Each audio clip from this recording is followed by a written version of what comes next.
On today's show, we'll break down the Warriors' stunning Game 3 comeback and whether the Cavs can avoid being swept. Lee Ellis talks to Scottie Pippen about the best duos ever, and Andre Iguodala about his infamous celebrations. And we're styling and profiling, woo, as we count down Game 3's buzzworthy moments. It's Thursday, June 8th. The starter starts now.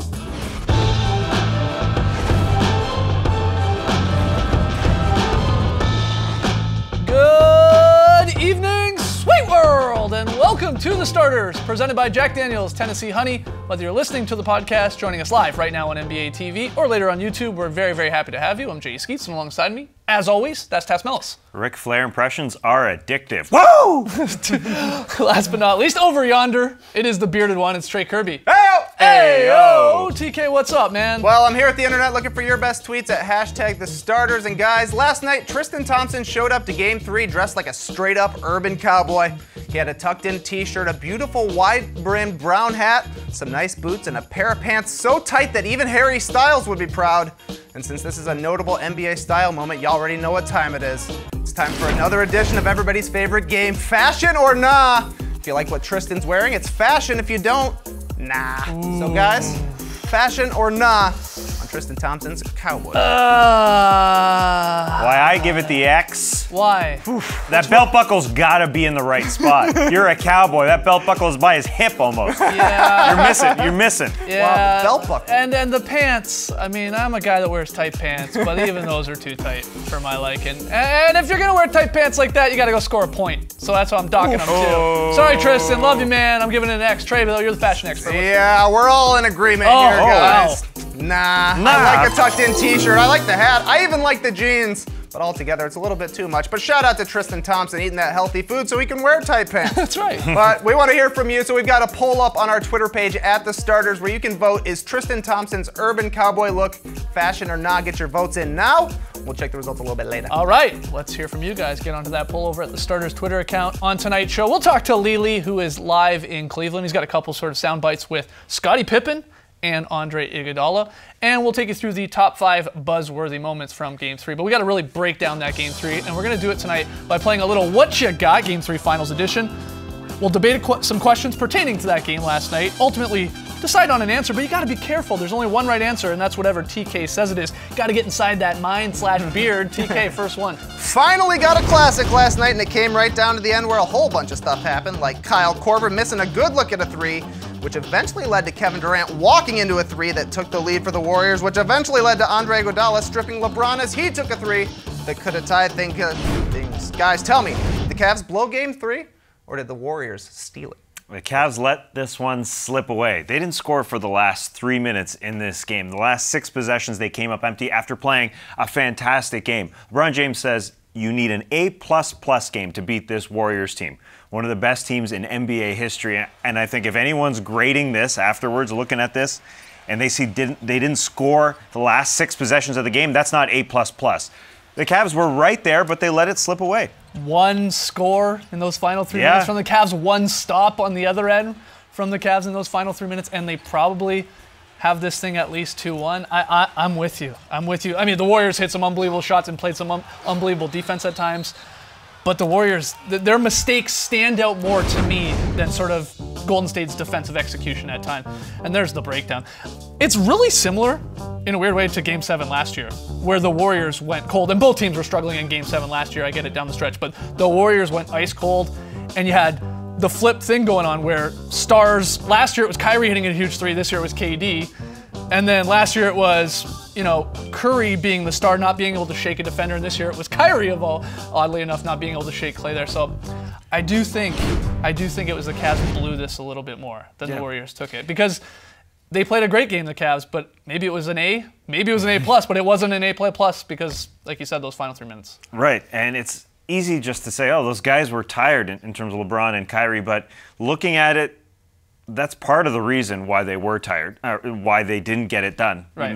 LeBron James played all but 34 seconds in the second half. Kyrie Irving played every single minute because, as LeBron James, they're top-heavy as shh. You know, I'm not going to say the IT, but that's basically, that's part of it, right? Yeah. You know, you saw Kevin Durant coming down the floor, and even despite that, all that being said, these guys played such a great game, scoring 39 and 38, Bron and Kyrie.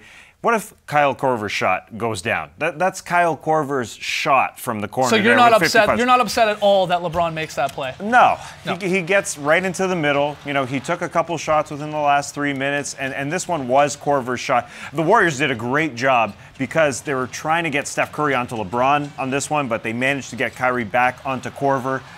You know, he definitely was there, but that's Korver's shot, and Korver said, I am going to be thinking about that shot post-game for a long, long time. And then KD comes down on the other end of the floor and buries it. I mean, that makes it a two-possession game if Korver hits that shot with under a minute left. You know, that's what this game is. It's inches. And if that doesn't happen, or if that does happen, then it's over. Yeah. Right? And then there's other things, too. Like the one that everyone's talking about today, of course, is that Kyrie Irving ISO on Klay Thompson, where he waves away J.R. Smith. That was the odd part because it was looking like it was going to be set up to similar to Game 7 last year where they got the switch. Curry was on Kyrie. He danced and hit one of the greatest shots of all time in Game 7, that huge three to put them up. But this, he told J.R. to go away, and you see J.R.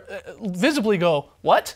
Why? Mm-hmm. There was a 2-for-1 situation was sort of in play as well, but really he just thought, I'll just try and shake Klay, and Klay did a great job sticking with him.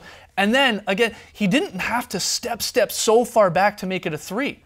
They were only down 1, and he had so much success going to the basket and finishing unbelievable shots around the rim or even getting to the line. That was unfortunate that, again, in sort of those crucial key moments, he decided to settle. And he tried to settle and did what he did last year, but it was against a better defender, a taller defender in Klay. That's why I don't want to just sit here and say these guys are tired, and I have no idea. I can't imagine how exhausted they were, but Kyrie bangs that home a lot of the time. Yeah. You know, the fact that there's so much on their shoulders, that just doesn't happen. The last time a team won a finals game trailing by 6 or more with 3 minutes left was 2004. I mean, that's a long time. That's 12 straight finals where it hasn't happened. That's just so rare. Great game, at least. Trey, next one. Well, I actually think the Cavs blew it, too. So many mistakes in that final minute. Wow, we all agree here. Kyrie dribbling but not fouling. LeBron not picking up KD. Yeah, that was strange. Weird stuff was happening. But we saw a bunch of big league performances by some stars last night. Kyrie Irving scored 38, mostly on impossible layups. That didn't make sense. LeBron had his standard night of 39 points, 11 rebounds, and 9 assists. Klay Thompson hit 4 threes in the first quarter on his way to 6 for the game in 30 points.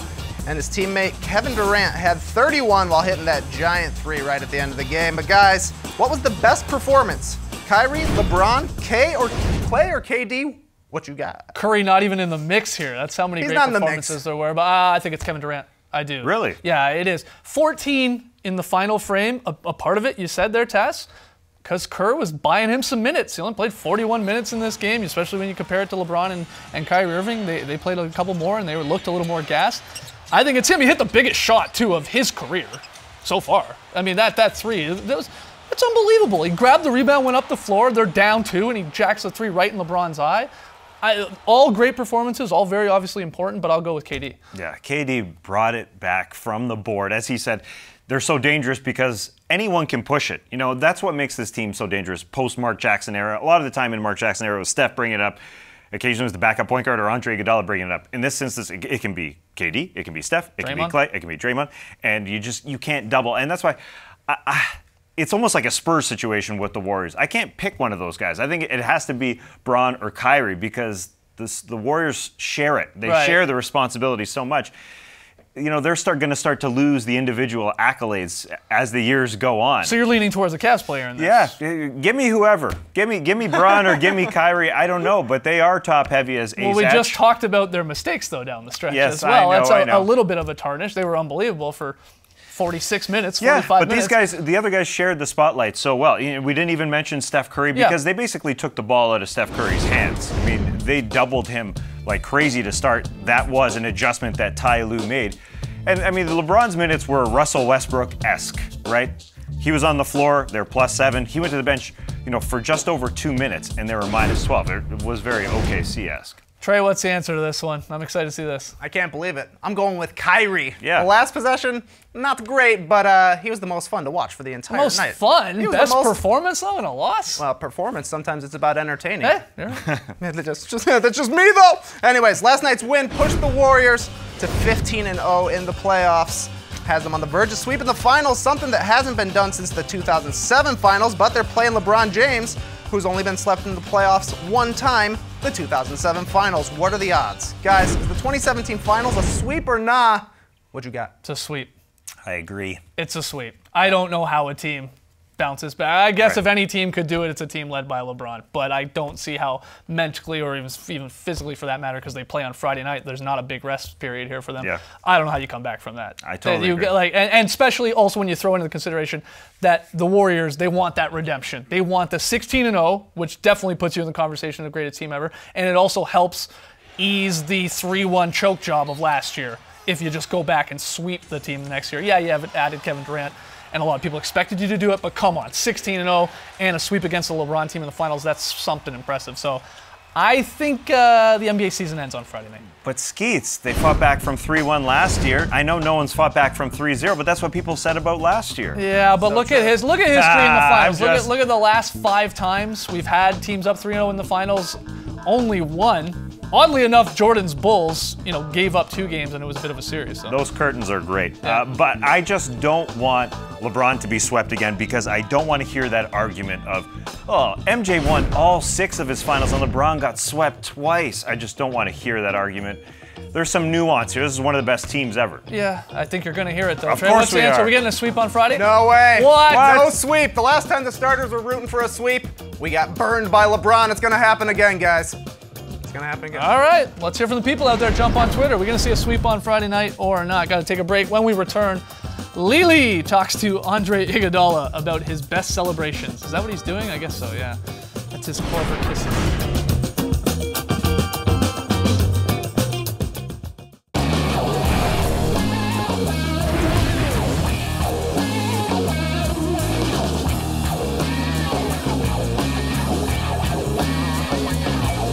Back with the starters, joining us live from Cleveland, it is the international man of mystery, taking it to the max, Lee Ellis. Lee, you were in the queue for that crazy Game 3 last night. What was the crowd like after that demoralizing loss? Unbelievable comeback from the Warriors. Well, they were ready to party with probably 3 or 4 minutes to go there last night. I think a lot of Cleveland fans felt they'd probably done enough to win that game last night, and if Kyle Korver hits that 3, they probably do go on to win.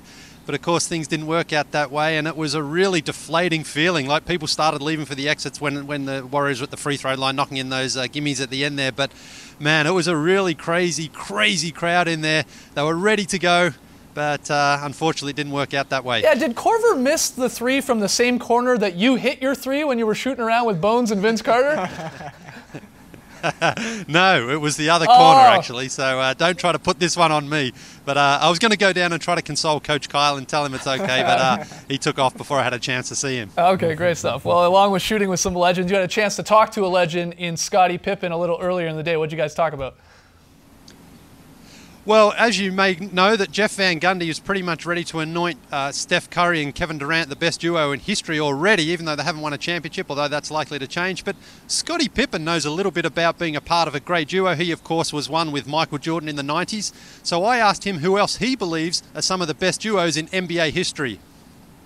I can't give a lot of credit to Kevin and Steph, even though I can see that they're on the uprise as they're playing. But, in terms of people who won championships, I would think of nothing more than, Larry Bird, Kevin McHale, Magic, Kareem, but there were other supporting players on those teams like James Worthy and Robert Parrish. So it's tough to say because no 2 players win a championship. You can give all the praise and glory to me or Michael for winning those championships, but it was a total team effort. In addition to talking to Scottie Pippen, Lee, you talked to Andre Iguodala. Did you ask him about changing diapers like you did with Sean Livingston? No, but you know what? Andre Iguodala grew up idolising Scottie Pippen's game, so it was pretty cool to speak to both of those guys on the same day. But as we know, Andre Iguodala has some of the most fun and exciting celebrations on the sidelines for the Warriors. And earlier this season, we compiled our top 5 of those celebrations, so I asked him to break those down for us. After a dunk or a big play, you've got some pretty wild celebrations. So we ranked your top 5, and I was wondering if you could tell me what you think of these.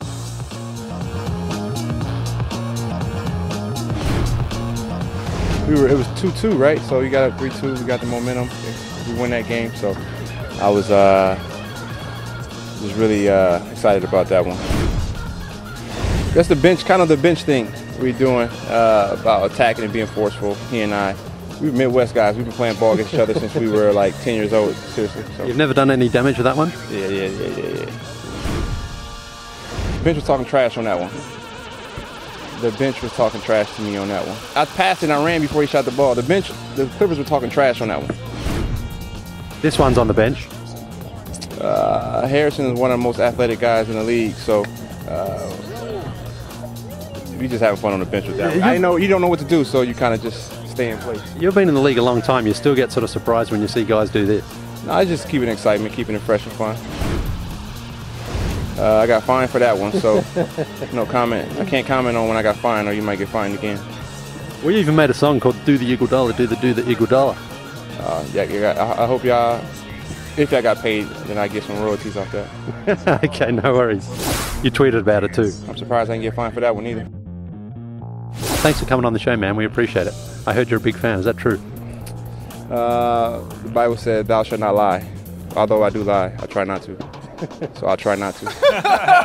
Guess not. Iguodala, not a big fan of the Stars. That's right. All right, Lee, before we let you go, we gave you a Game 3 challenge, and that was to find a LeBron statue made of lint and to add a little bit of your own lint, maybe from your pockets or your belly button, to the statue. How did it go? Well, not too bad. Sandy, the lint lady, though, she was in incredibly popular demand. When I went in there, she was doing a TV hit. There was another one coming in after me, so I had to sneak in there to see if I could do my challenge in between those. And, well, you guys can see what happened. There it is. Take a little bit of that. Take the whole thing. Oh, take the whole thing. Oh, yeah. Okay. There you Okay. go. Right. Okay. Now I want you to smash it a little bit. Feels like Play-Doh. Yeah. All right. Then I want you to feels put better it now, yeah. just right here. Okay. And just pat it and spread it out. Okay. There you go. Oh, beautiful. There you are. That's fun. It's really fun. Yeah. Yes. I can see why you do it.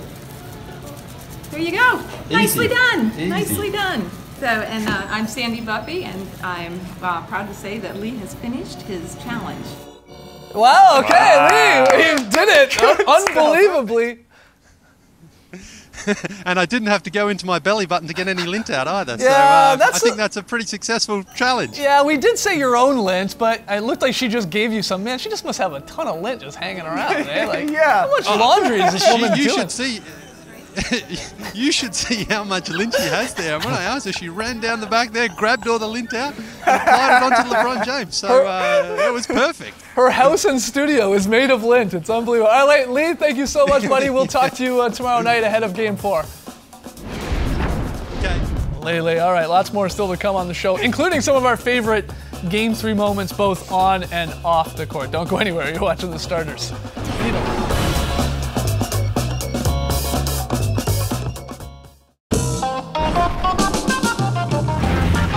The Starters on NBA TV is brought to you by Jack Daniel's Tennessee Honey, proud partner of the NBA. Do your friends proud. Please drink responsibly. We already talked about the Warriors' unbelievable comeback, but let's count down the top 5 buzzworthy moments from Game 3 of the Finals. At number 5, woo! It's the nature boy, Ric Flair, arriving to the arena.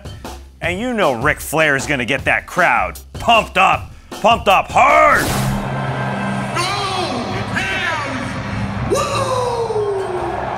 He took a selfie with Usher, and then he found our own Charles Barkley.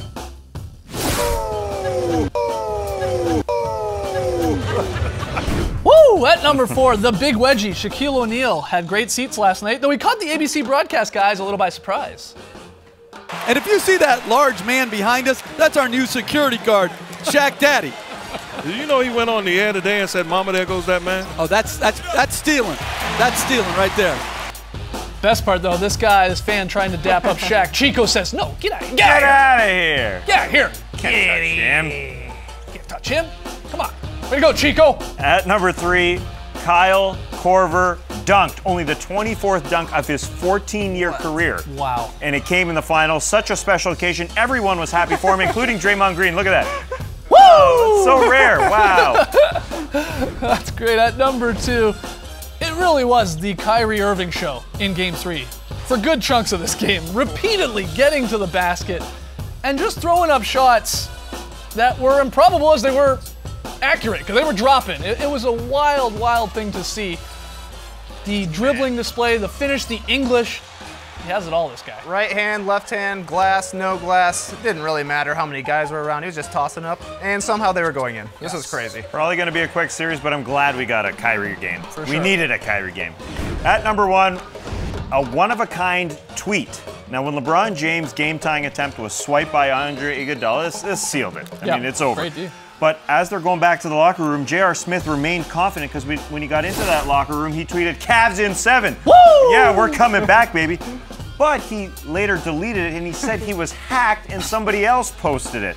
But he agreed with the hacker's take. He agreed with the Russians. Oh, come Cavs on. in 7. What? We know you tweeted that, JR. Come on now. Final break after the jump. A very solid tray. Woo! You're watching The Starters, presented by Jack Daniels, Tennessee Honey.